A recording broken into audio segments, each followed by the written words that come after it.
सारे प्रकार के प्रमाद को दूर करें, मन को निर्विकल्प करें। मनोयोग से आत्म कल्याण हेतु भगवान की वाणी, प्रभु की वाणी, जगत कल्याणकारी वाणी, उसको आत्मा के भीतर धारण करने की तैयारी करें।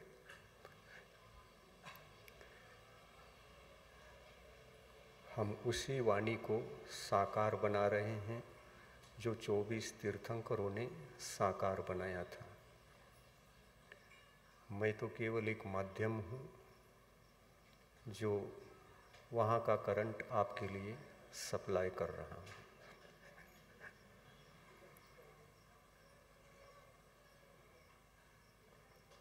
ओम नमः सिद्धिभ्यः।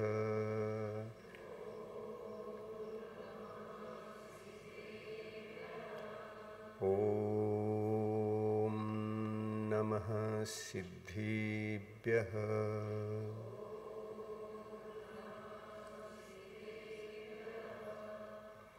ओम नमः सिद्धिभ्यः।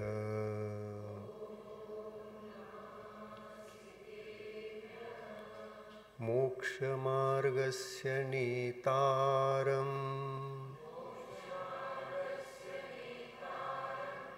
भेत्तारं कर्मभूभृताम्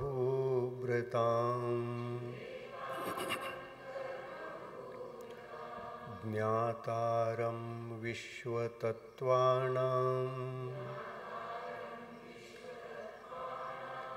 वन्दे तद्गुणलब्धये। वन्दे तद्गुणलब्धये।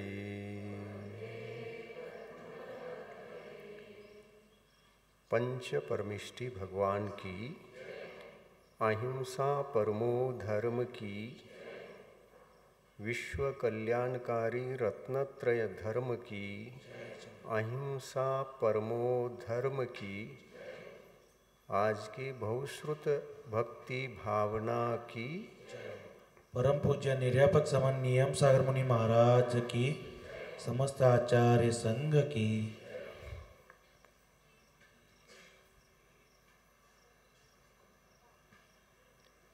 संसारी प्राणियों को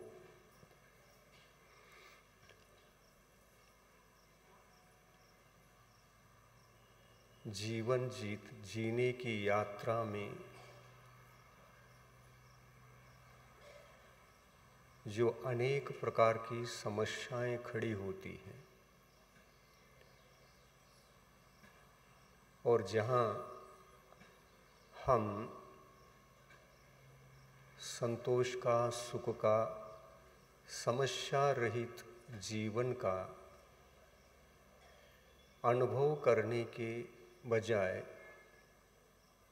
अनेक विघ्नों को सामना करते हुए कर्मों से लड़ते हुए आगे बढ़ना पड़ता है।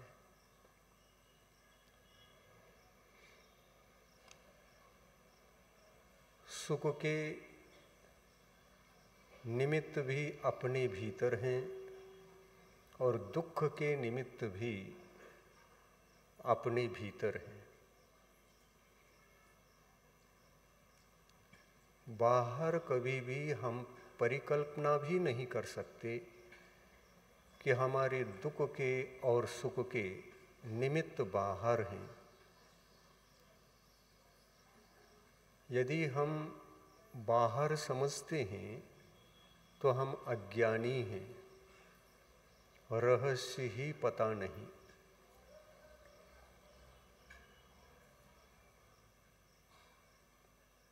गहराई पता नहीं है। जीवन की गहराई अनंत हुआ करती है। उस गहराई का ज्ञान न होने के फलस्वरूप हम अपनी समस्याओं के कारणों को बाहर समझते हैं, ये बाहर हैं, बाहर से आ रहे हैं, इनको हटाना चाहिए। कभी भी ये बाहर होते ही नहीं। प्रवचन से जुड़े हैं ना? क्या जाप कर रहे हैं? एक समय में दो कार्य नहीं करना है, सब कुछ छोड़ो। कोई काम नहीं करना है, हाथ में कुछ नहीं लेना है, हमसे जुड़ना है आपको। कितनी देर तक? केवल पौन घंटा। जुड़ गए? जुड़ गए ना?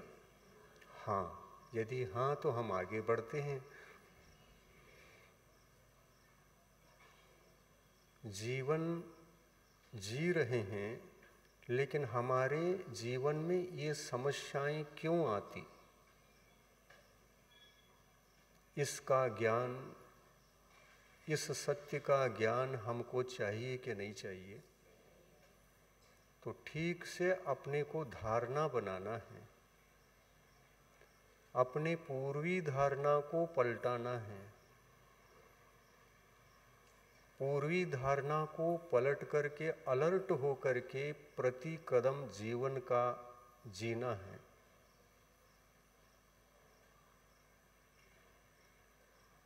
एकाग्र होकर के सुनो, हिलो डुलो भी नहीं। बीजारोपण हो रहा है, हिलोगे तो मेरा बीज जिस जगह बोया जाना चाहिए वो साइड में बोया गया तो वहाँ तो सड़ेगा बीज।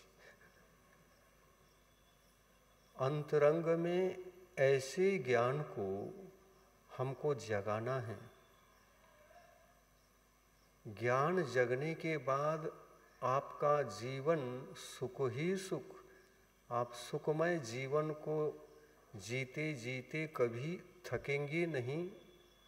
आपके जीवन में कभी विघ्न बाधाएं जो आती हैं वो आएंगी भी नहीं। बोलो, ऐसा जीवन आपको चाहिए कि नहीं? ऐसा ही जीवन चाहिए। तो ऐसा यदि जीवन चाहिए तो उपाध्याय परमेष्टि से हमको जुड़ना पड़ेगा। उपाध्याय परमेष्टि इन्हीं तत्वों को, इसी सत्य ज्ञान को भव्यात्माओं के आत्मा में बो करके आपको फलीभूत बनाते हैं। कौन से परमेष्टि से जीना है, जुड़ना है आपको? उपाध्याय परमेष्टि से जुड़ना है और जीना है। उपाध्याय परमेष्टि से जुड़ो ये बात हमारी नहीं, उपाध्याय परमेष्टि की वाणी से जुड़ो, उसको समझने का कोशिश करो। हमारे जीवन में ये कार्यकारी है, ये काम में आता है या नहीं आता है, इसको टटोलो, उसका परीक्षण करो। और यदि काम में आता है तो उससे ऐसा जुड़ो, ऐसा जुड़ो, जुड़ने के बाद आपके जीवन यात्रा में विघ्न बाधाएं जो आ रही हैं वो निश्चित रूप से दूर होंगी। निश्चित रूप से दूर होंगी। और यह गारंटी उपाध्याय परमेष्टि के तरफ से मैं दे रहा हूँ, क्योंकि मैं उन्हीं का एजेंसी करता हूँ। आज हमें उपाध्याय परमेष्टि की वाणी से जुड़ना है, जिसकी पूजा आज हम इस धर्म सभा में बैठ करके, धार्मिक सभा में बैठ करके पूजा की है और बहुश्रुत भावना को बार बार अर्घ्य किया है। एक एक चावल का दाना भी सफलीभूत होना चाहिए। बोलो, एक एक दाना सफल होगा तो उपाध्याय परमेष्टि की वाणी से जुड़ने से होगा या इधर उधर देखते हुए बैठने से होगा? तो हम इसीलिए कहते हैं प्रवचन सुनते समय कभी भी अलर्ट होकर के सुनना चाहिए और इस उद्देश्य से सुनना चाहिए कि मुझे आत्मा का कल्याण करना है और भविष्य के जीवन को अत्यंत सुखमय बनाना है। ये टारगेट होना चाहिए। भविष्य हमारा उज्जवल हो, ये चिंता आपको है कि नहीं? हाँ, आपका भविष्य उज्जवल हो, हमारा बेटा, हमारी बेटी, हमारे पति, हमारे पत्नी, हमारा परिवार, हमारा समाज, हमारा गांव, हमारा राज्य, हमारा देश, हमारा विश्व, वसुधैव कुटुंबकम। विश्व ही, विश्व में रहने वाले जितने जीव हैं मेरे कुटुंबी हैं। इतनी विशाल दृष्टि को रख पाओगे कि नहीं? रखना चाहिए कि नहीं? रखना चाहिए। रखने का प्रयास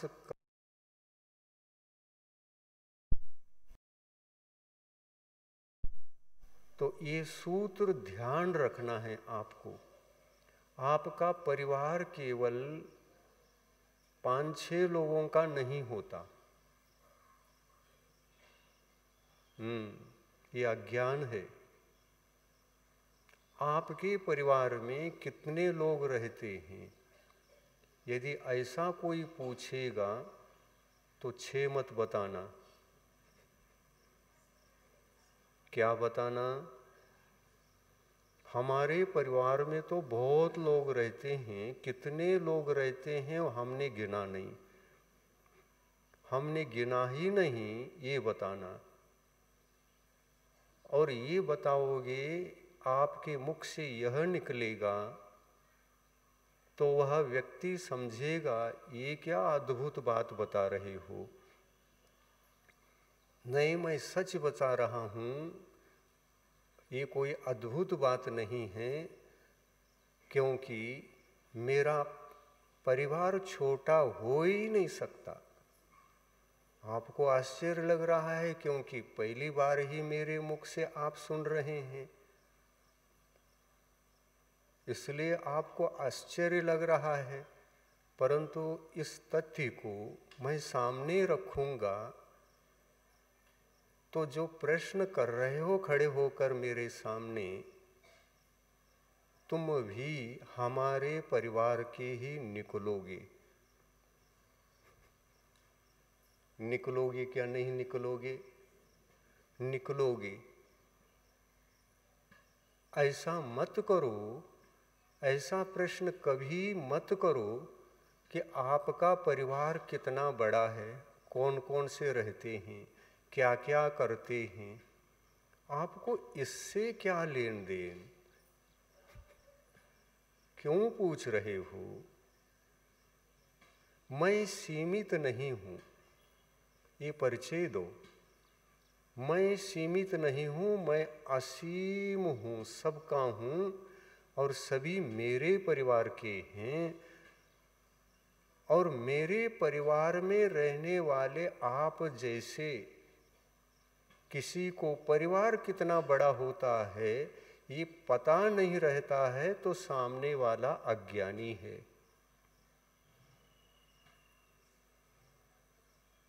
केवल 7 लोगों की जानकारी परिचय जो प्राप्त करना चाहता है वो अज्ञानी है क्या ज्ञानी है? वो अज्ञानी है। हम 7 लोग हमारे परिवार के नहीं हैं, ये हमारा परिवार नहीं है। सबका साथ, इसका अर्थ वही है, सबका साथ, सबका विकास, यानी परिवार का विकास और परिवार का साथ। दूसरे दूसरे परिवार का साथ की कल्पना यहाँ मत करो। हमारे परिवार के सभी हैं और हमारा परिवार साथ देगा तो मैं उसको साथ दूंगा, और एक दूसरे मिल करके चलेंगे तो कौन से कार्य नहीं हो सकते। सब मिल करके चलेंगे तो हमारे जीवन पथ पर जो बाधाएं आती हैं, उन बाधाओं में से एक भी बाधा को आप सामने देख ही नहीं सकते। मनोयोग से सुन रहे हैं, समझने का प्रयास कर रहे हैं। सामने वाले व्यक्ति को देखकर आप अपना बनाओगे तो वह भी आपका होगा क्या नहीं। और आपने जैसा उनको अपना बनाया वैसा वह भी दूसरे को अपना बनाएगा क्या नहीं, बनाएगा। और वह बदल गया, वह अपना हो गया तो और जो उसके आगे का है वो अपना बन नहीं पाया है, बनाओगे कि नहीं उनको भी। तो अपने परिवार में कितने लोगों को, किस किस को शामिल करोगे। आप तो अकेले हो, किस किस को शामिल करोगे और अपना परिवार कैसे बड़ा बनाओगे। संतान को जन्म लेने मात्र से आपका परिवार बड़ा नहीं बनता। यहाँ जन्म दिए बिना परिवार को बढ़ाना है, और इतना बड़ा परिवार कि हमारे जीवन की यात्रा में हमको अब मरने तक कोई समस्या नहीं है। हम संपूर्ण जीवन को सुख से जी सकते हैं। विघ्न बाधाएं आ ही नहीं सकती।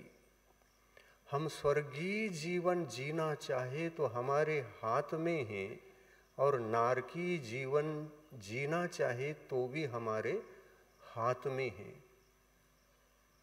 और यही सन्मार्ग, यही सत्य ज्ञान हमारे पास न होने से हमारे जीवन के इस यात्रा में हमारे जीवन के सामने अनेकों अनेकों समस्याएं दिखती हैं। दिखना ही नहीं चाहिए ये समस्याएं। तब कहीं जाकर के हम ज्ञानी हैं, समझदार हैं, और वसुधैव कुटुंबकम के भावना को हमने साकार बना लिया है, ये हम निर्णय ले सकते हैं। अपने आप को हम ऐसा समझ सकते हैं। संकुचित जीवन जीना अच्छा है या निस्संकोच जीवन जीने के लिए सारे विश्व के जीवों को अपना समझकर चलना, इसमें सुख की प्राप्ति होगी क्या संकुचित जीवन में सुख की प्राप्ति होगी? सोचो, क्या उत्तर है इसका? हाँ, बोलो, सभी लोग मिलके बोलो ना। सभी लोग मिल करके प्रवचन सुन रहे हैं क्या नहीं? क्या एक आध ही सुन रहा है? बोलो। मिल करके जीवन जीना अच्छा है या अथवा अपने परिवार के बीच में? कितना बड़ा परिवार है अपना? विश्व का प्रत्येक जीव हमारा है, वह भी जीव है, हम भी जीव हैं। जीव की जाति अलग अलग नहीं हुआ करती, वो भी चेतन है, हम भी चेतन हैं। उसके सुख दुख में हमको भाग लेना है, और हमारे सुख दुख में उसको भी भाग लेना है। लेना चाहिए कि नहीं लेना चाहिए? और ये कब संभव होगा? जब प्रत्येक व्यक्ति, प्रत्येक आत्मा, प्रत्येक मानव एक दूसरे को अपना समझेगा तभी ना। ठीक है क्या नहीं? ये विचारणीय बात है क्या नहीं?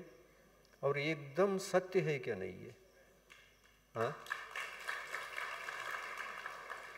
और एकदम यह सत्य है क्या नहीं?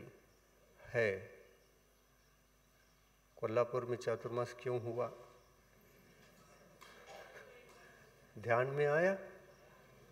वसुधैव कुटुंबकम, इस धरती पर, कोल्हापुर में नहीं, लेकिन कोल्हापुर में इसलिए चातुर्मास हुआ, कोल्हापुर के सारे लोग ज्ञानी बन गए तो हमारा कुटुंब बढ़ेगा। ये तो कहीं ना कहीं से स्टार्ट करना पड़ेगा ना।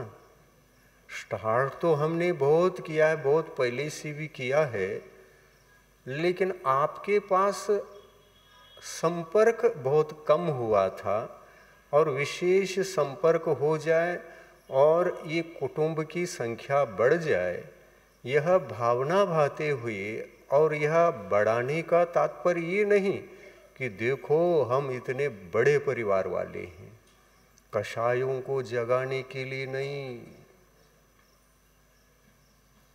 संख्या को दिखाने के लिए नहीं, सर्व कल्याणकारी भावना को प्रमुख रखकर, उस भावना को जगाकर सर्व जीवों के सुखोदय के लिए ये संख्या बढ़ाना है। उनके हित के लिए हम कुछ करेंगे, वह भी हमारे हित के लिए कुछ करेगा क्या नहीं? करेगा क्या नहीं? नहीं करेगा तो पत्थर का दिल है क्या पानी का दिल है?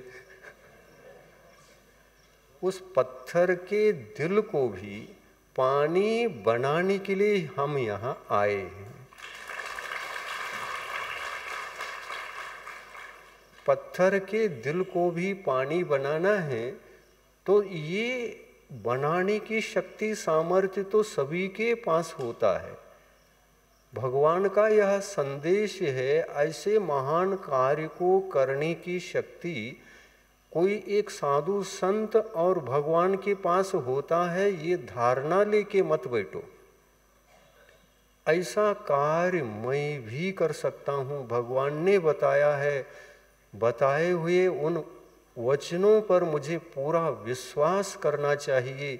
भगवान ने बताया है तो मैं भी कर सकता हूँ।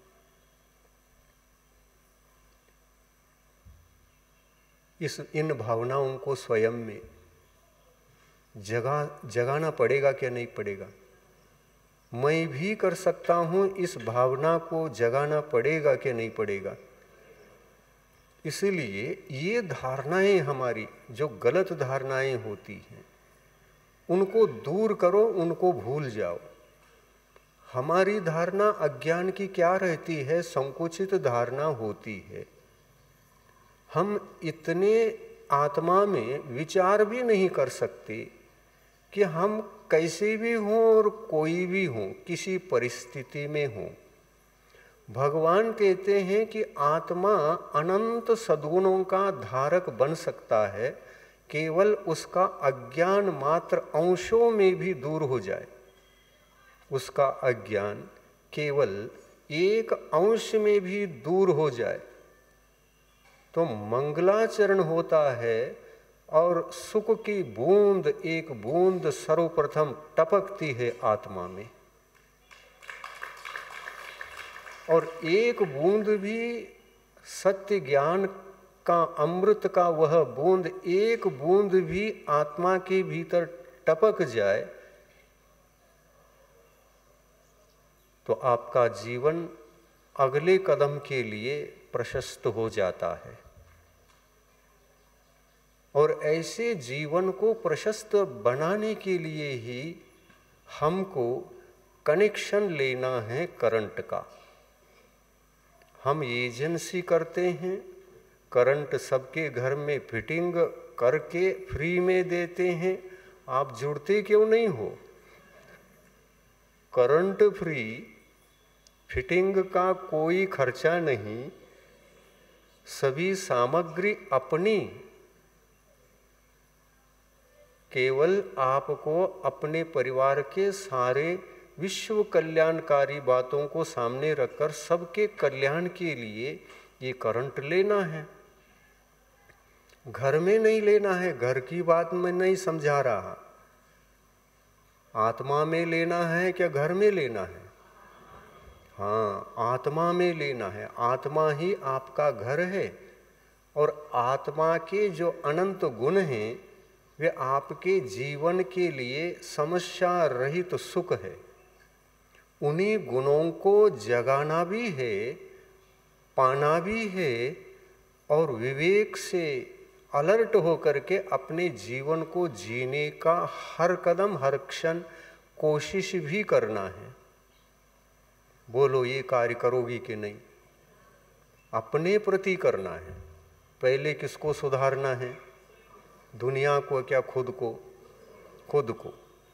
खुद को सुधारना है। और उस खुद को सुधारने के लिए खुद को सत्य का ज्ञान चाहिए क्या नहीं? मत वही करंट मैं सप्लाई कर रहा हूँ। सत्य क्या है? जिंदगी का सत्य क्या है? उस सत्य का करंट आपसे जुड़ गया, जीवन का मंगलाचरण शुरू हो गया। जीवन का मंगलाचरण शुरू हो गया। अब मंगलाचरण ही हुआ है, लेकिन एक एक कदम जैसे भी आप आगे रखोगे, उन कदमों में विघ्न बाधाओं का समस्या आप देख भी नहीं सकोगे। और यदि विघ्न बाधाएं आ भी जाएं तो आपको ऐसा लगेगा सत्य ज्ञान के कारण, क्योंकि सत्य ज्ञान से आप जुड़ गए, वह करंट वायर कनेक्शन मिल गया है, तो आपको विघ्न बाधाएं आने पर भी आप ऐसा अनुभव करोगे, ऐसा महसूस करोगे कि ये विघ्न बाधाएं मेरे लिए कुछ भी नहीं है। छोटे पड़ जाएंगे विघ्न बाधाएं, बौने हो जाएंगी। क्यों छोटे हो गए? क्योंकि हम इतने विशाल हो गए, ये विघ्न बाधाएं मेरा कुछ भी बिगाड़ नहीं सकते। ये आत्मबल आपके पास प्रकट हो गया होता है मंगलाचरण में ही। समझ में आया? ऐसा मंगलाचरण करोगे कि नहीं करोगे? तो बहुश्रुत भक्ति भावना यह छोटी मोटी भावना नहीं है। ये उपाध्याय परमेष्टि की वाणी का समादर है अपने जीवन में। ये बहुश्रुत भक्ति भावना है। उनके वाणी का स्वागत करना अपने जीवन में, और स्वागत करने के बाद यदि मंगलाचरण ठीक से हो गया और सत्य ज्ञान का एक किरण भी आपके आत्मा के भीतर जगा, तो ध्यान रखना ये किरण आपको मालो माल बनाते बनाते बनाते वसुधैव कुटुंबकम को साकार करेगा, साकार करेगा, साकार करेगा। मैं अपने को सुख से रखने का भरसक प्रयत्न करूंगा, सुखी रहूंगा, ये संकल्प लेकर के चलो। मुझे खुद को सुखी बनाना है। मेरे सुख दुख का दोष दूसरे को नहीं देना है, दोष भी नहीं देना है। दुख का दोष दूसरे पर मत थोपो और सुख का निमित्त भी दूसरे पर मत थोपो। आपको सुखी दुखी बनाने वाले बाहर नहीं हैं। सुखी बनाने वाला अगर कहीं है तो वो भी भीतर है, दुखी बनाने वाला भी भीतर है। वो क्या है, उनका नाम क्या है, उनका परिचय क्या है, यही करंट, यही वायर आपसे मैं जोड़ने का प्रयास कर रहा हूँ। अच्छे से मेरे वायर को मैं कनेक्शन लेने के लिए तैयार हूँ, और महाराज हाँ मेरी आत्मा में उन दोनों वायरों को जोड़ दो। हम देख लेंगे, जोड़ करके दियो, फिटिंग करके तो दियो, बाकी काम मैं कर लूँगा। तैयार हो जाओगे? तैयार हो क्या? आवाज आ रही क्या? नहीं। करंट आवे क्या? नहीं आवे, लेकिन आवाज तो आ जाए। कानों में आवाज जा रही है क्या? नहीं जा रही है। हाँ, आपका इंडिकेटर जल रहा हो तो करंट भी जा रहा है और कानों में आवाज भी जा रही है, ये दोनों हम समझ सकते हैं।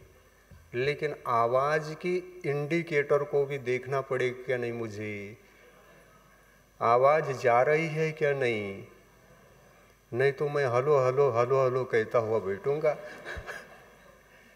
इंडिकेटर आपका जल जाए कि आपके शब्द मेरे कानों में आ रहे हैं, और खुशी से मुझे धन्यवाद तो दो, आपकी आवाज आ रही है।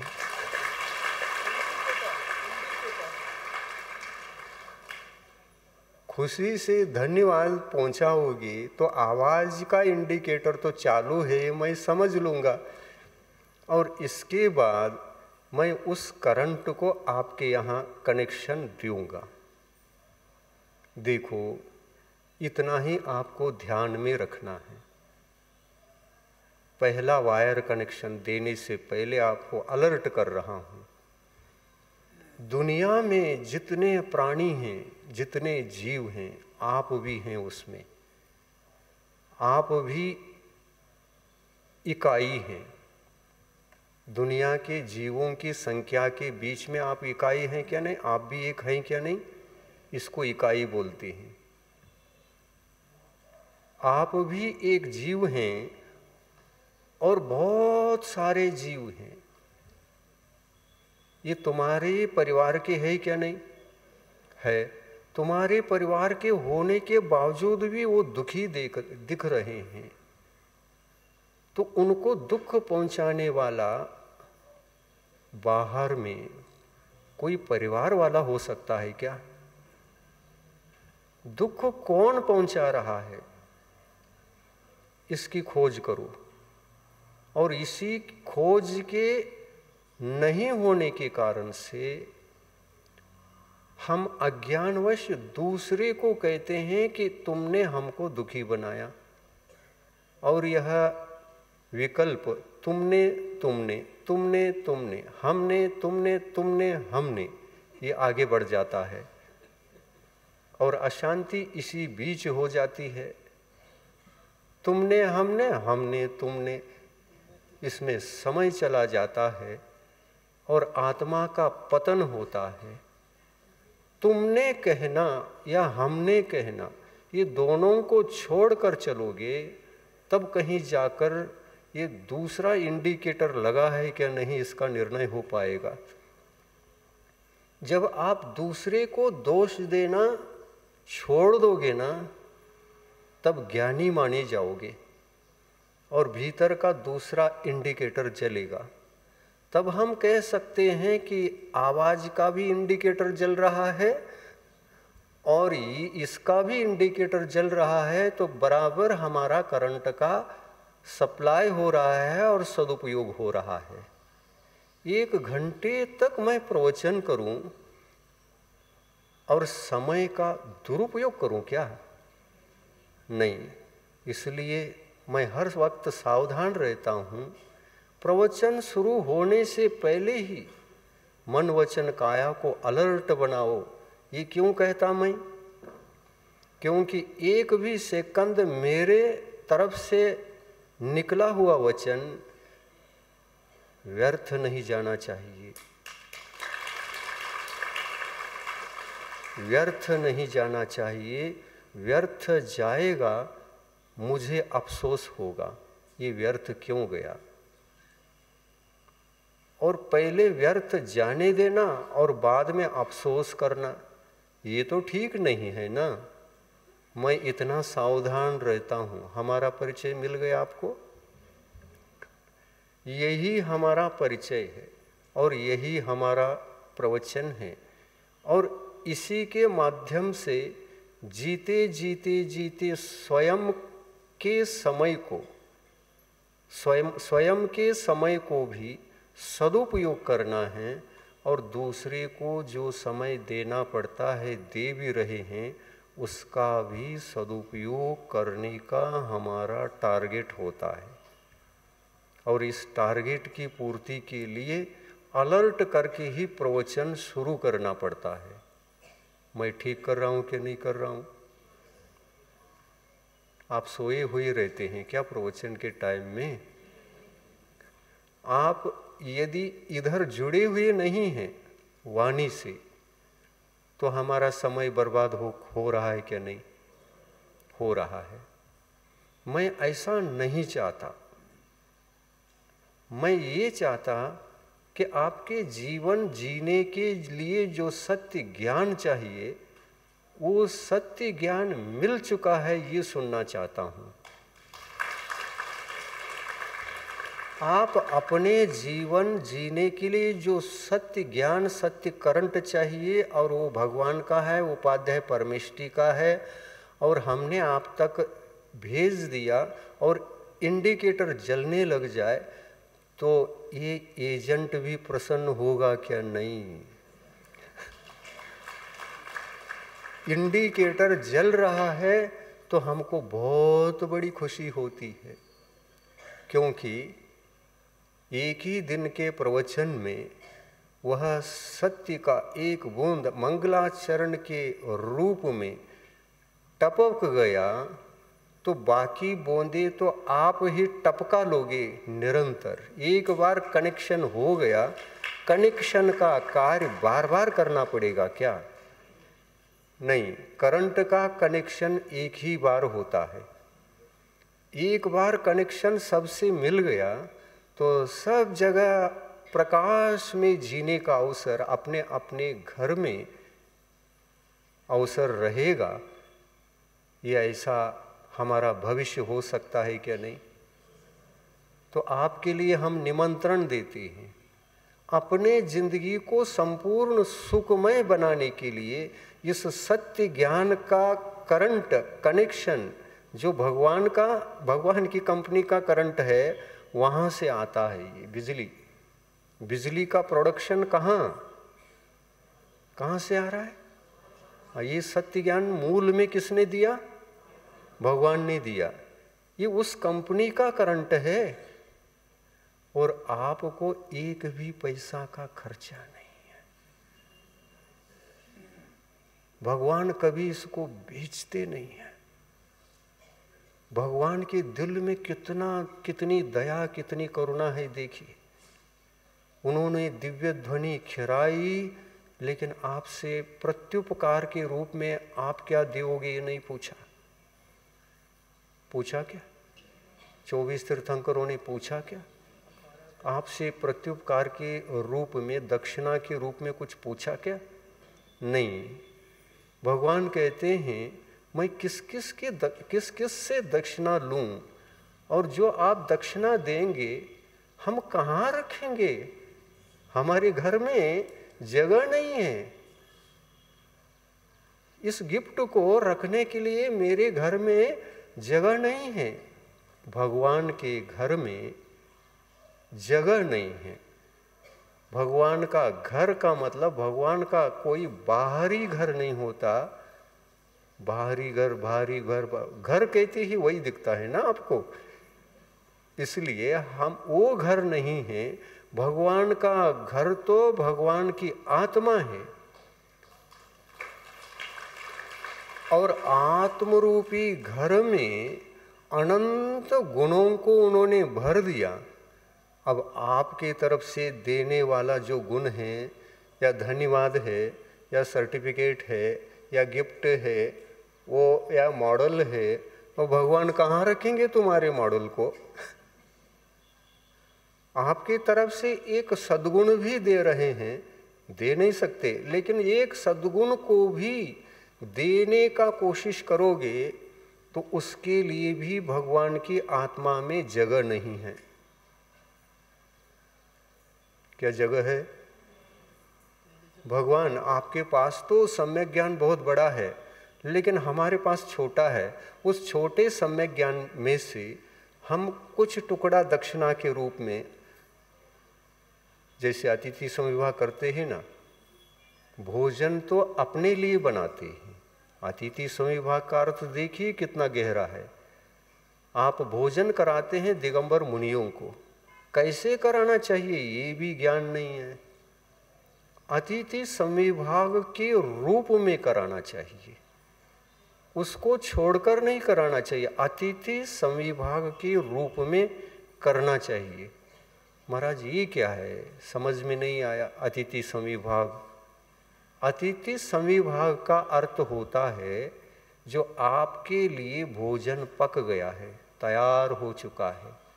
अतिथि के लिए कोई एक अंश भी नहीं है उसमें पहले से, जो खुद के लिए बनाया है, उसमें से देने के भाव अतिथि के लिए आएंगे क्या? नहीं आएंगे।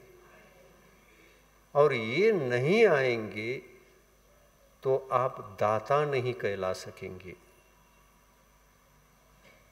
दाता नहीं कहला सकेंगे, क्योंकि भोजन तो बन गया, आप अकेले खाओगे क्या? इतने स्वार्थी हो क्या? जरा भी दूसरे को हिस्सा नहीं दोगे क्या? दोगे क्या? नहीं दोगे। यही ज्ञान हमको जगाना है। इस संबंध में भी हमको इतना बड़ा अज्ञान है, हम दूसरे को दे बिना ही खाना चाहते। कितना बड़ा अंधकार है। देना कर्तव्य है, दिए बिना खाना नहीं चाहिए। पहले देना चाहिए, फिर बाद में स्वयं को खाना चाहिए। समझ में आया? एक स्टेप और है, बता रहा हूँ। पहले देना चाहिए, फिर खाना चाहिए तो हो गया। प्रश्न उठता है, कितना देना चाहिए और कितना नहीं देना चाहिए? भोजन तो स्वयं के लिए बना है, और उतना ही बना है जितना बनना चाहिए, और जितना बना है उतना ही बना है। तो वही असली भोजन दिगंबर मुनि को खिलाने के लायक होता है। उसमें से खिलाने लायक होता है, और उसी में से खिलाने का नाम है अतिथि समविभाग। जो खुद के लिए बना है उसमें विभाग करो, खुद के लिए कितना और अतिथि के लिए कितना। और ये भावना जगाओ कि अतिथि को दिए बिना मुझे खाना ही नहीं। ये भावना जगाओ, ये धर्म है। ये भावना प्रथम धर्म है। देना उसका साकार रूप है। देना यह उस भावना का साकार रूप है। देने लग गए तो भावना साकार हो गई। आप दो या नहीं दो, लेकिन भावना तो भाओगी क्या? नहीं। क्या उसमें भी दरिद्रता है? भावना भाने में क्या दिक्कत है? दिक्कत है क्या? महाराज जी का आहार ठीक हो जाए, ये महाराज जी को कराने के समान भावना है। श्रद्धा से जुड़े हैं ना आप। देना चाहिए, देना चाहिए, देना चाहिए, दे करके खाना चाहिए, इस बात से आप जुड़े हैं ना। यही आपकी धार्मिक वृत्ति है, यही धर्म है। उस धर्म से जुड़े हैं, इसलिए ये भाव होते हैं। जब थाली तैयार हो गई, भोजन का टाइम हो गया, सुन रहे? भोजन की थाली हो गई, आपने थाली में जितना भी बनाया था थोड़ा थोड़ा करके खाना खाना है। कटोरी रख दिया, कई कटोरियां हैं, रोटी भी रख दिया, सब कुछ तैयार किया। अब हाथ से रोटी की ओर हाथ जाएगा क्या? नहीं। सबसे पहले क्या पहले दाल पी लोगे?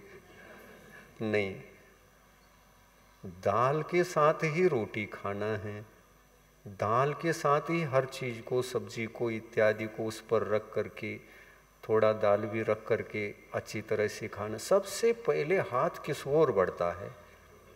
रोटी की ओर बढ़ता है। रोटी की ओर बढ़ा और फिर दाल की ओर बढ़ा, सब्जी की ओर बढ़ा। अब किस ओर बढ़ेगा? लौटेगा या आगे ही बढ़ेगा? लौटेगा। किस ओर लौटेगा? स्वयं की ओर लौटेगा, है ना?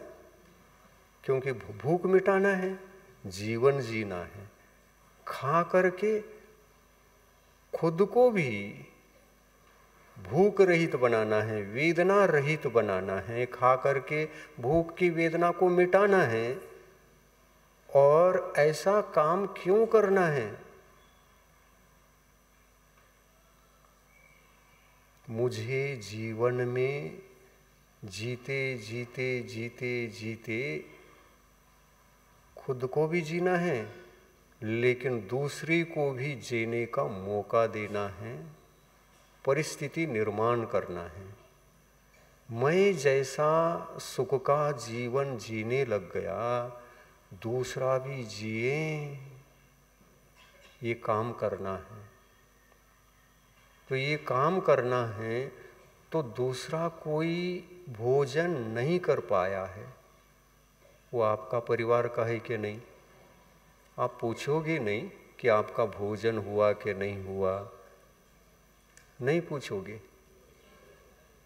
पूछना, ये जो कर्तव्य है, ये कर्तव्य भी धर्म की कोटि में ही आता है।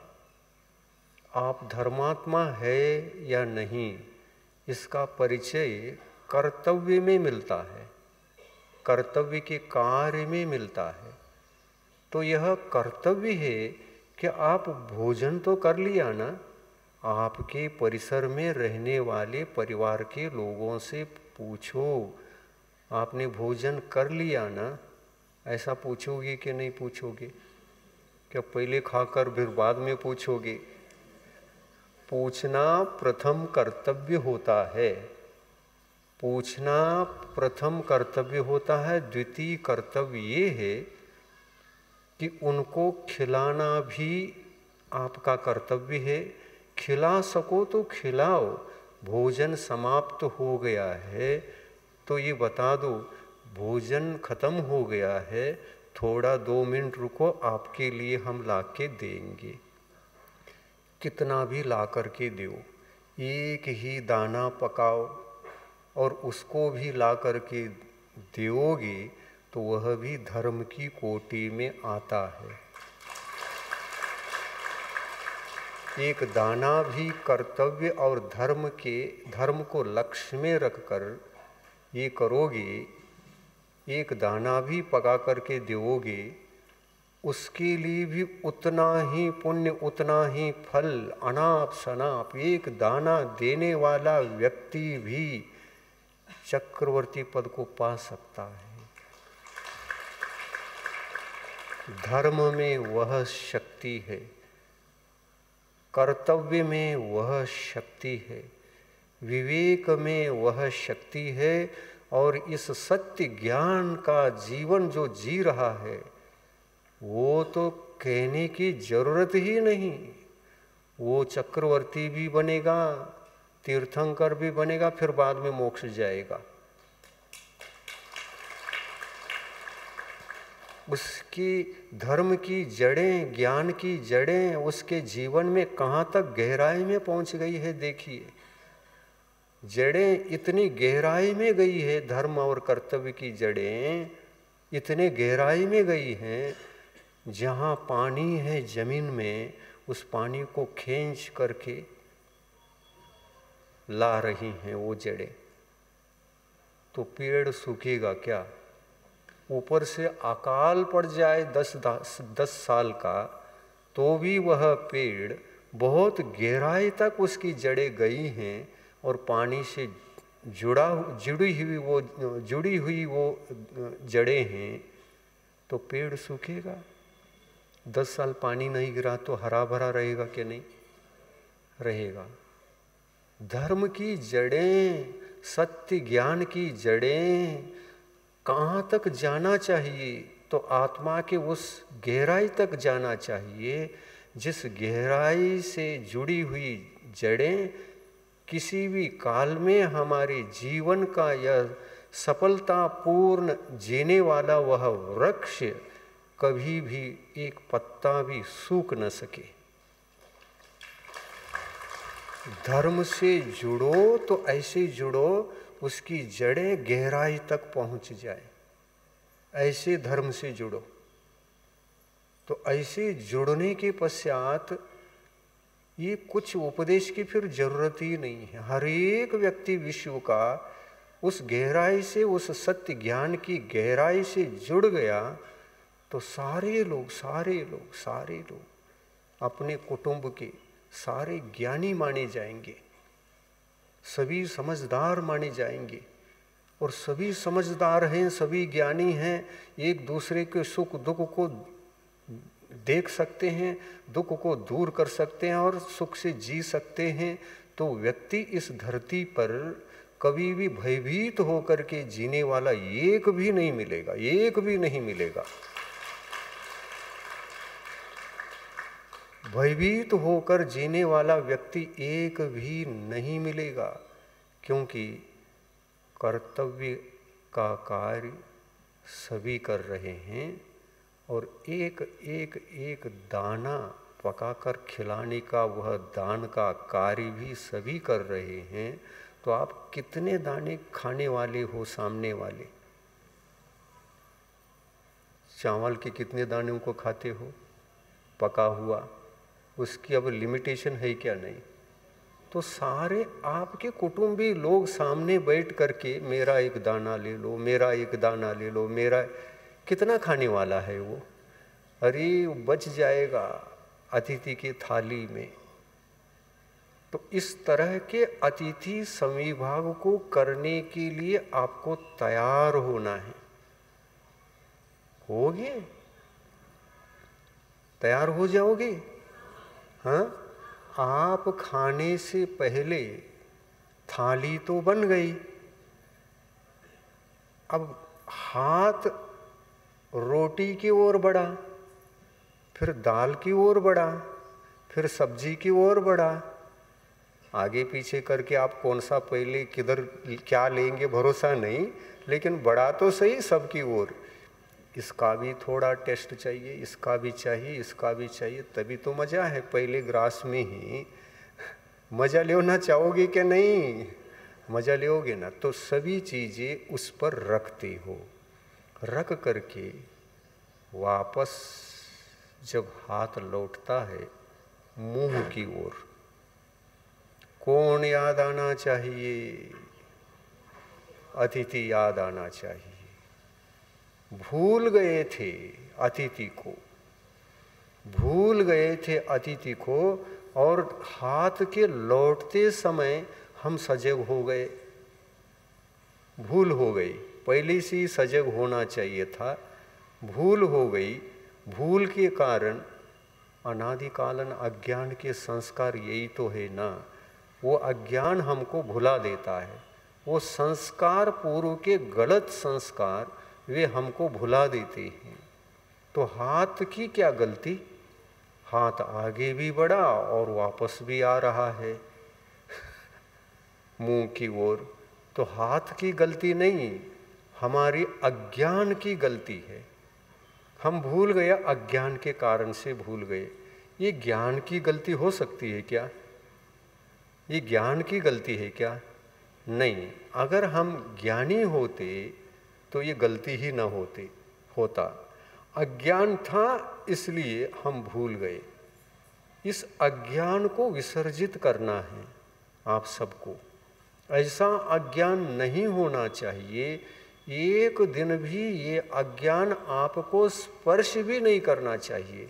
जिस दिन आप अतिथि को भूल करके भोजन कर रहे हो, भोजन के बाद अतिथि आ गए पेट भरने के बाद, महाराज आपका आहार हो गया,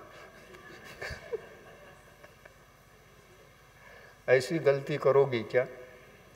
नहीं, ऐसी गलती कभी नहीं करना। हाथ जब लौटता है ना, हाँ, लौटते समय हाथ यहाँ तक आया, तब तक भी गलती माफ है,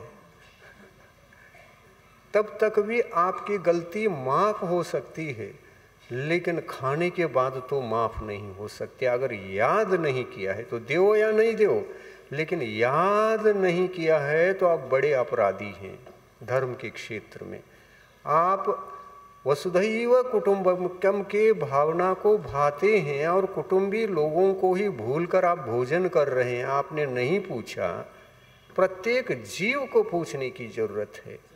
आपके सामने एक कुत्ता भी है तो ध्यान रखना चाहिए, एक भैंस भी है तो ध्यान रखना चाहिए, और कोई प्राणी हो, मनुष्य हो, कोई भी हो, आपके आंखों के सामने कोई जीव है तो वो आपका कुटुंब का है।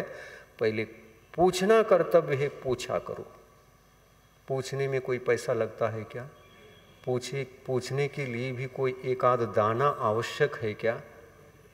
पूछना कर्तव्य है, पूछ करके पुण्य बांधो, वो उतना ही फलदायी है जितना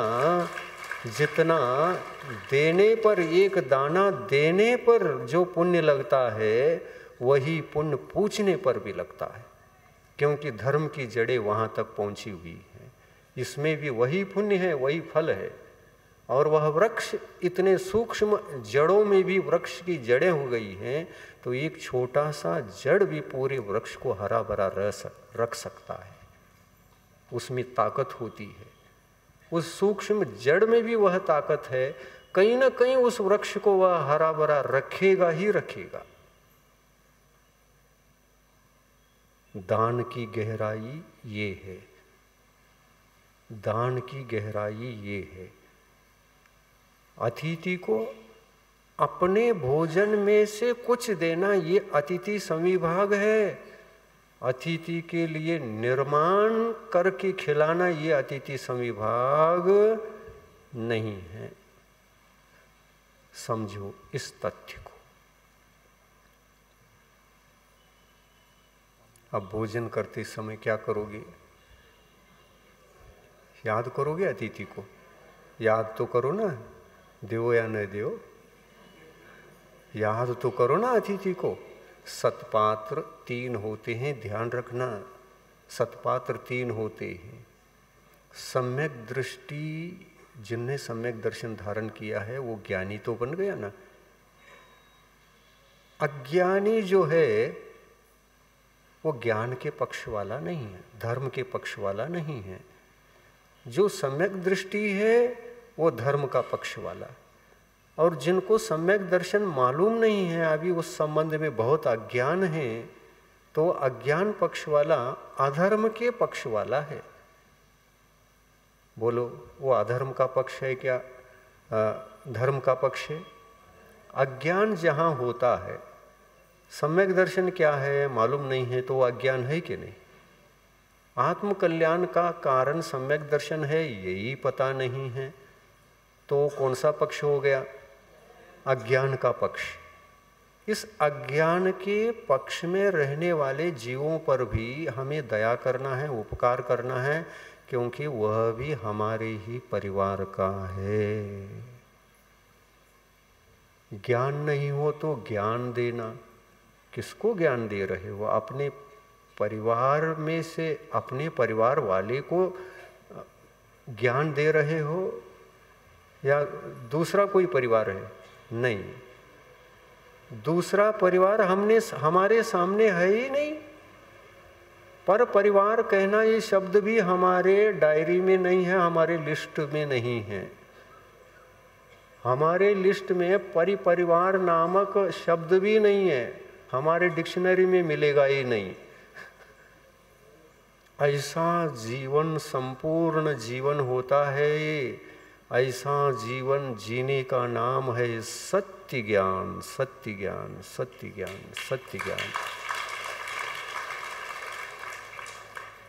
इस सत्य ज्ञान को 24 तीर्थंकरों ने दिया था और भावी काल में अनंत जो तीर्थंकर होने वाले हैं, इसी सत्य ज्ञान को सब बांटते बांटते बांटते अपने जीवन में सभी कर्मों को नाश कर चतुर्गति से मुक्त होंगे, संपूर्ण रूप से अपनी आत्मा को भगवान के रूप में सिद्ध करके, सिद्ध भगवान बन करके अनंत सुखी बनेंगे। ये परिपाटी रुकने वाली नहीं है। पहले भी भगवान बनते थे, आज भी बन रहे हैं, भविष्य में भी अनंत तीर्थंकर होने वाले हैं। ये तीर्थंकर भगवान, उनके सामने, उनकी डायरी में पर परिवार नामक कोई भी शब्द नहीं है। अब शब्द ही नहीं है तो पर परिवार का घर को हम ढूंढ कैसे सकते, खोज कैसे सकते।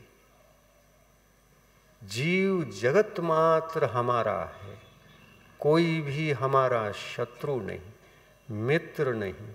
जीव जीव है, सभी अपने हैं। जैसे अपन सोचते हैं ना, आपके घर में आपको एक संतान पैदा हो गई, पहली एक संतान पैदा हो गई थी, दूसरी संतान पैदा हो गई। दूसरी संतान विकलांग है, दूसरी संतान मूक भी है, दूसरी संतान के हाथ पांव भी नहीं हैं। बोलो, पहला वाला तो सर्वसंपन्न सद्गुण ही, सद्गुण ही पैदा हुआ, सांगोपांग पैदा हो गया था। लेकिन दूसरी संतान जो पैदा हो गई, उसको देख करके आप क्या कहोगे? ये मेरा नहीं है, ऐसा कहोगे? ये किसी दूसरे परिवार का है, ऐसा सोच भी सकते हो क्या? आपसे पैदा हुआ है तो आप किसका कहोगे? अपना कहोगे कि नहीं?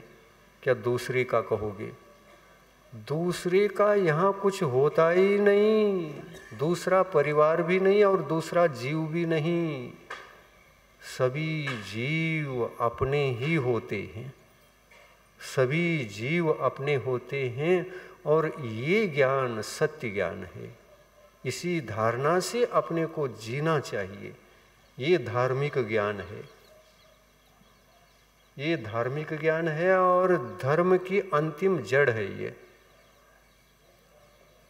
अंतिम सूक्ष्मतम वह जड़ है जो सत्य ज्ञान से, सत्य ज्ञान की जल को ग्रहण करके पूरे उतने बड़े 6 किलोमीटर में फैले हुए जड़ को वह पानी पिला रहा है, वह पानी पिला रहा है। अत्यंत सूक्ष्म जड़ है, पानी पिला रहा है। ऐसा सत्य ज्ञान हम सबके पास होना चाहिए। ये करंट हम दे रहे हैं। अज्ञान हमारे लिए अभिशाप है और अज्ञानी कोई हमारे परिवार में है तो उनकी संख्या तो सदा ज़्यादा ही रहेगी। लेकिन अज्ञानी कहकर उसको हम पर परिवार कहेंगे कि अपना कहेंगे? अपना ही कहना पड़ेगा।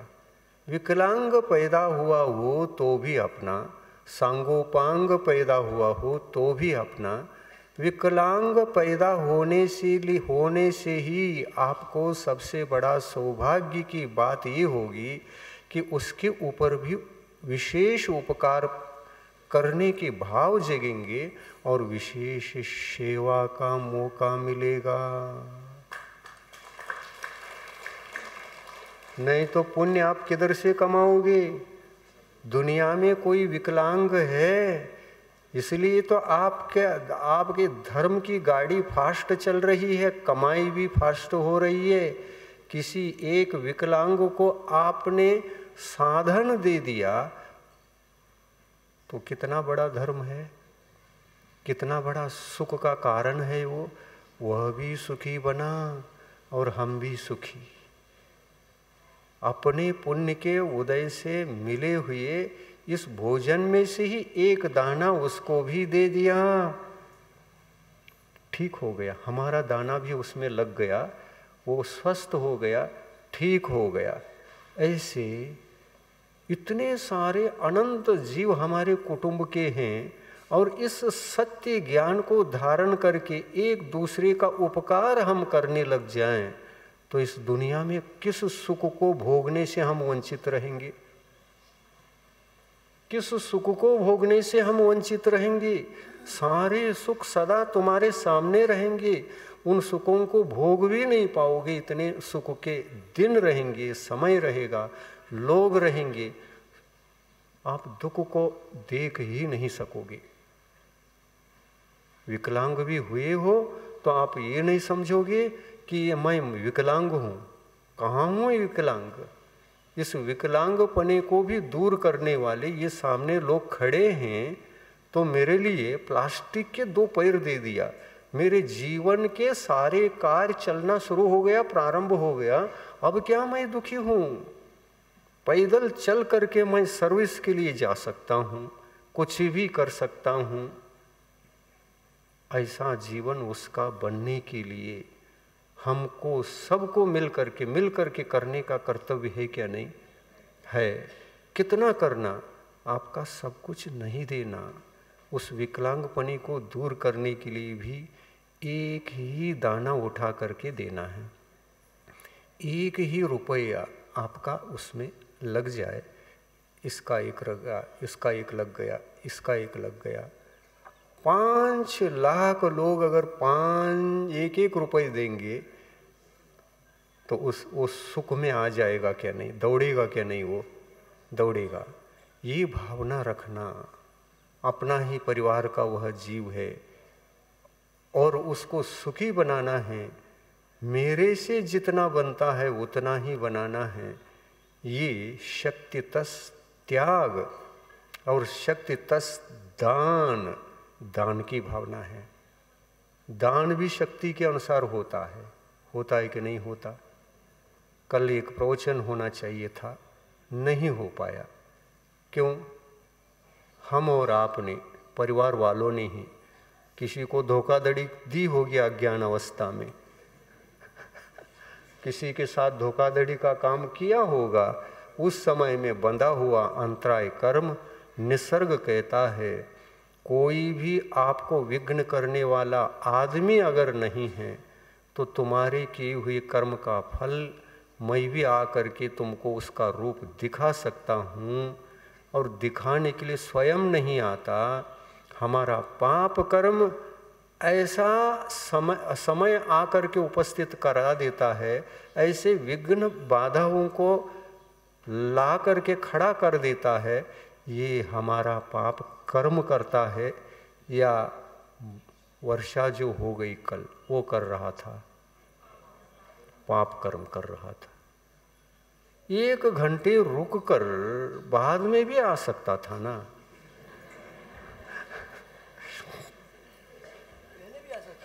पहले भी आ सकता था। दूसरे महाराज जब प्रवचन कर रहे थे उनको तो नहीं आया और हमको आ गया।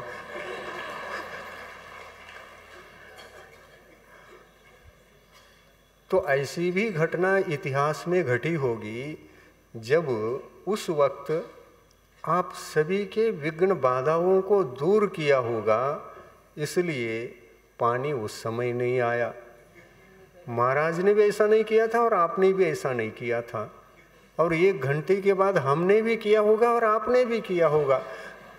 हम दे नहीं सके और आप ले नहीं सके, इंतजार करते रहे 1 घंटे बैठ करके। अभी रुकेगा तभी रुकेगा, अभी रुकेगा तभी रुकेगा, पूरा समय ही ले गया और हम वंचित रह गए प्रवचन से।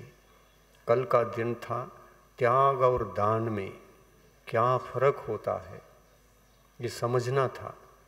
अपूर्व समझने की घड़ी थी, लेकिन कर्म हमको रोक रहा था, आपका कर्म भी और हमारा कर्म भी। तुम बरसात को दोष दोगे क्या?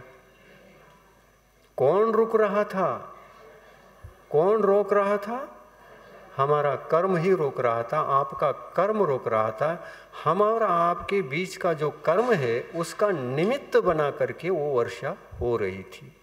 लेकिन वह वर्षा एक तरफ तो सबको सुखी कर रही थी, एक समय में दो काम कर रही थी। वो हमारे ऊपर भी उपकार कर रहा था, आपके ऊपर उपकार कर रहा था, लेकिन पाप का फल जो है उसको भी आपको मिलना चाहिए, वो आपका ही लौटा रहा था। क्या कर रहा था? देखिए, हम दोनों बातें बता रहे हैं। एक और बरसात का पानी खत्म होने से अरे रे रे खत्म हो गया है, सभी व्रती लोग, मुनि महाराज लोग, त्यागी लोग, घर घर के लोग कह रहे थे। हाँ? तो पानी तो केवल वहीं बरसना था ना जहाँ पानी पकड़ रहे थे, उपकार ही करने आया था, तो पानी तो केवल वहीं बरसना था। प्रवचन में भी विघ्न कर रहा है। एक तरफ प्रवचन में विघ्न कर रहा है और एक तरफ वहाँ टंकी भी भर रहा है। देखो कैसा है, एक थप्पड़ भी मार रहा है, एक तरफ औषधि भी लगाने का काम कर रहा है। इसको कहते हैं कर्म। किसी को दोष नहीं देना चाहिए। अच्छा बुरा फल देने के लिए वर्षा आ रही है, ये उसका काम नहीं। पुण्य उससे काम दो करा रहा है, सुख देने का, और पाप कर्म विघ्न डाल रहा है। एट ए टाइम में दोनों कर्म का उदय होने पर ही ऐसी घटनाएं हमको देखने को मिलती। ये कर्म सिद्धांत की सूक्ष्मता बहुत गहरी है और इसी कर्म सिद्धांत का ज्ञान न होने से, इसी कर्म सिद्धांत का अभाव होने से हम अज्ञानी हैं, अज्ञान से काम करते हैं। जब भी देखो हमारे मन में यही भाव आता है। एक ने, किसी ने थोड़ा सा आपको कठोर वचन कह दिया, गाली दे दिया, आप भी भड़क उठते हैं, मैंने क्या किया है, हो गया, शुरू हो गया। हाँ, रामायण महाभारत, लड़ाई शुरू हो गई। लड़ाई शुरू हो जाती है और लड़ाई शुरू होते होते किस दशा में पहुंच जाती है, वो हमारा दुश्मन बनता है और हम उनके दुश्मन बनते हैं। एक दूसरे पर दोष थोपने के कारण से ही वो आगे जब बढ़ जाते हैं ना, तो शत्रु बन जाते हैं। और पाप कर्म के बंध के साथ हम किसी दूसरे के शत्रु बन जाते हैं। न उनके पास पाप कर्म पुण्य कर्म है, न इनके पास पुण्य, बंध ही नहीं रहे, बांध ही नहीं रहे, तो पुण्य कहाँ से आएगा? परिणाम जब ठीक होते हैं तब पुण्य कर्म बंधते हैं।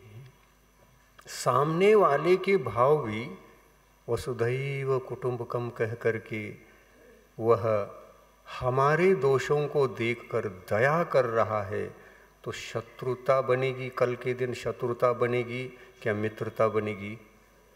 मित्रता तो इस समय जीवित है कि हमारे दोषों को दूर करने वाला कोई दूसरा आ गया तो वो मित्र है क्या शत्रु है? मित्र है।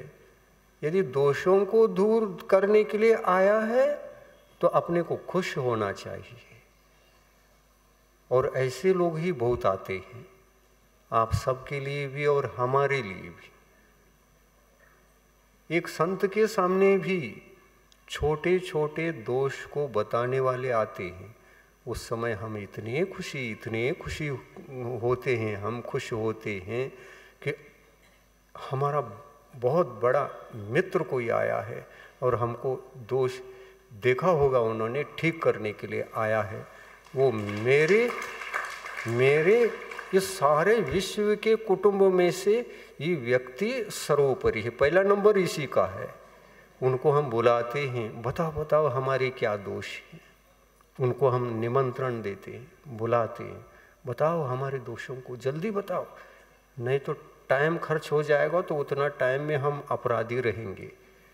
पहले अपने अपराध को दूर करने के लिए आप मेरे परम मित्र बनकर, सभी जीवों में आप पहले नंबर के हैं मित्र, सर्वश्रेष्ठ आप ही हैं, बाकी भी मित्र हैं, लेकिन पहले नंबर के मित्र तो आप हैं। आप दोष बताने आए हैं, हम दोष छोड़ने के लिए तैयार हैं, आपके इंतजार में हैं। आपकी दृष्टि में दोष दिख रहे हैं तो आपकी दृष्टि महान है, उस दृष्टि के लिए हम नमन करते हैं, नमन करते, उस दृष्टि के लिए हम नमन करते हैं। स्वागत है आपकी दृष्टि के लिए। अगर मेरे दोषों को हटाकर आपने सद्गुण के रूप में कन्वर्ट किया तो इससे बड़े उपकारी कौन हैं। भगवान तो आते नहीं, लेकिन आप आ गए भगवान के रूप में। दोष बताने वाला आपको भगवान से भी बढ़ कर के होता है। भगवान तो बताएंगे नहीं, सिद्ध भगवान आते हैं क्या? नहीं आते। आज पंचम काल में अरहंत भगवान आएंगे क्या? नहीं आएंगे। सबसे बड़ा भगवान यदि कोई है तो आपको जो दोष बताता है वो सबसे बड़ा भगवान, उनका स्वागत किया करो। आप रुष्ट तुष्ट होते हैं, अज्ञानी हो तुम, अज्ञानी हो, रुष्ट तुष्ट नहीं होना, अज्ञानी हो। इस अज्ञान को खत्म करो और भगवान का यह सत्य ज्ञान कितनी गहराई में है, इससे जुड़ो। उपाध्याय परमेष्टि से जुड़ो। उनके पास 11 अंग 14 पूर्व का सच्चा ज्ञान ही ज्ञान भरा हुआ है। उस सत्य ज्ञान से अगर हम जुड़ गए, हम भी सुखी हो गए और सारे विश्व के अनंत जीवों को सुख पहुंचाने के लिए हमारे पास जो करंट है, यहाँ से हम भी एजेंट बनकर सप्लाई करने के लायक बन जाएंगे, लायक बन जाएंगे। एजेंट बनो, एजेंसी करो। करोगे? किससे जुड़ोगे? उपाध्याय परमेष्टि से। और उपाध्याय परमेष्टि भी पंचम काल में नहीं है। कैसे जुड़ोगे? परमेष्टि से जुड़ने का भाग्य नहीं, लेकिन उस उपाध्याय परमेष्टि ने जो उनकी वाणी थी, वो वाणी सुरक्षित है। आज वो वाणी सुरक्षित है, उस वाणी से जुड़ना है। महाराज फिर किससे जुड़े हम? शास्त्र से जुड़ो। या तो शास्त्र में से करंट हम लेकर के एजेंसी कर रहे हैं, हमारा वायर कनेक्शन मिल रहा है, या तो हमारा वायर कनेक्शन ले लो, या तो शास्त्र से एक वायर खींच लो तो वो भी प्रकाश मालो माल करेगा आपको जीवन के लिए। वो भी वरदान सिद्ध होगा, वो भी वरदान सिद्ध होगा। या तो उधर से वायर खींचो या तो इधर से वायर खींचो, वही आएगा, वही आएगा, हमको सुखी बनाएगा। समय बहुत खिंच गया आज।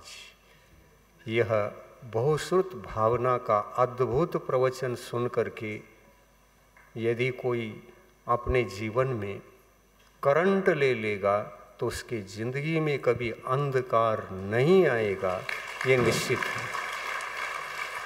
अंधकार नहीं आएगा, ये निश्चित है। ऐसा सत्य ज्ञान से आप भरते जाओ, भरते जाओ, भरते जाओ। सत्य ज्ञान के प्रकाश में आप जीवन जीना प्रारंभ कर दो। जीते जाओ, जीते जाओ, जीते जाओ। सबका साथ, सबका विकास। अहिंसा परमो धर्म की जय। गुरु